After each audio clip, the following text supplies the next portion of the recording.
ముందుగా అసలు ఈ మూసీ మోడర్నైజేషన్ ప్రాజెక్టుకు ఎంత ఖర్చు అవుతుంది? ఒకసారి ముఖ్యమంత్రి గారు 1,00,000 కోట్లు ఖర్చు పెడుతున్నామన్నారు, ఒకసారి 1,50,000 కోట్లు ఖర్చు పెడతామని డిఫరెంట్ టైమ్స్లో డిఫరెంట్ స్టేట్మెంట్స్ వచ్చాయి. అసలు ఈ మూసీ ప్రాజెక్టు సుందరీకరణ మీద రాష్ట్ర ప్రభుత్వం ఎంత ఖర్చు పెట్టాలనుకుంటుంది? ఎందుకంటే ఒకవైపు పిల్లల స్కాలర్షిప్లు ఇవ్వమంటే డబ్బులు లేవు, కోసుక తింటారా అంటున్నారు, లేదా రిటైర్డ్ ఎంప్లాయీస్కు డబ్బులు ఇవ్వండి అంటే డబ్బులు లేవంటున్నారు. మూసీ సుందరీకరణ మీద 1,00,000 కోట్ల 1,50,000 కోట్ల ఎంత ఖర్చు పెడతామనుకుంటుంది ప్రభుత్వం? సూటిగా సమాధానం చెప్పండి.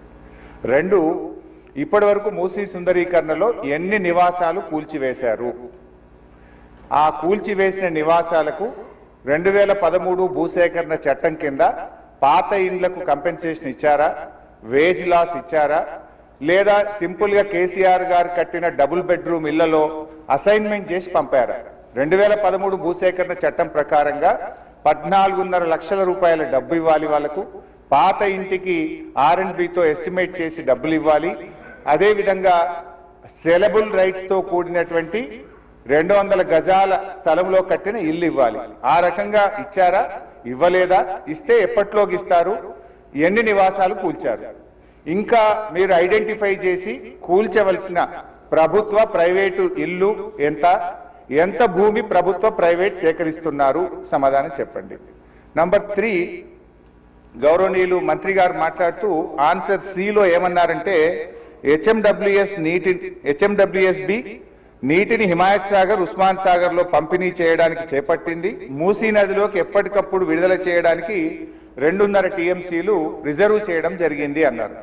అంటే స్వచ్ఛమైన గోదావరి జలాలను మూసీలో వదులుతామన్నారు, సంతోషం. మరి ఈ 2.5 టీఎంసీల గోదావరి జలాలు ఎక్కడి నుంచి తెస్తున్నారు? గత ప్రభుత్వం కాళేశ్వరంలో భాగంగా నిర్మించిన మల్లన్న సాగర్ నుంచి నీళ్లు మూసీకి తెస్తున్నారా, ఇంకెక్కడి నుంచైనా గాల్లో నుంచి తెస్తున్నారా? ఆ 2.5 టీఎంసీలు కాళేశ్వరం ప్రాజెక్టులోని మల్లన్న సాగర్ నుంచి వస్తున్నాయా, ఎక్కడి నుంచి వస్తున్నాయో సమాధానం చెప్పండి. తర్వాత అధ్యక్ష, ఈ మూసీ మీ నియోజకవర్గంలోని వికారాబాద్ నుంచి ఆ అనంతగిరి కొండల నుంచి స్టార్ట్ అవుతుంది. గత ప్రభుత్వం మూసీలోకి మురికి నీరు రాకుండా ఉండాలని దాదాపు 32 ఎస్టీపీలు కట్టాం. అందులో ఒకటి మన వికారాబాద్ దగ్గర కూడా ఒక ఎస్టీపీ కట్టాం. ఇవాళ ఆ ఎస్టీపీని మెయింటైన్ చేయక మోటార్లు బీకేసిండ్రు, గడ్డి పెరిగింది. ఆ ఎస్టీపీ ఫంక్షనల్ చేయక వికారాబాద్ మున్సిపాలిటీ మురికి నీరంతా ఈ రోజు మనం తాగుతున్న గండిపేట హిమాయత్ సాగర్ లోకి వస్తున్న విషయం ప్రభుత్వం దృష్టికి వచ్చిందా? ఆ ఎస్టీపీని ఎందుకు మెయింటైన్ చేయడం లేదు అని నేను అడుగుతా ఉన్నా. గత ప్రభుత్వ హయాంలో మేము మూసీలోకి మురికి నీరు రాకుండా ఉండాలని 32 ఎస్టీపీలు కట్టాం.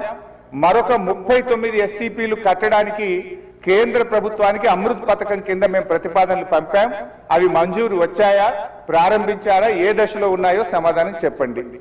తర్వాత అధ్యక్ష, చివరి క్వశ్చన్, మరి మొన్న వరదలు వచ్చినప్పుడు మూసీ గేట్లు ఒకేసారి తెరిచి ఉద్దేశపూర్వకంగా ప్రజల ఇండ్లు మునిగిపోవాలి, రోడ్లు మునిగిపోవాలని ఈ ఉద్దేశపూర్వకంగా గేట్లు ఎత్తి ముంపు గురి చేసిన విషయం ప్రభుత్వం దృష్టికి వచ్చిందా? ఎందుకంటే పైన ఎంత వర్షం పడుతుంది, ఫ్లడ్ ఎంత ఉన్నదో చూసుకొని ముందే గేట్లు కొద్దిగా ఎత్తితే స్లోగా గ్రాడ్యువల్ గా ఫ్లడ్ బయటకు పోతుంది.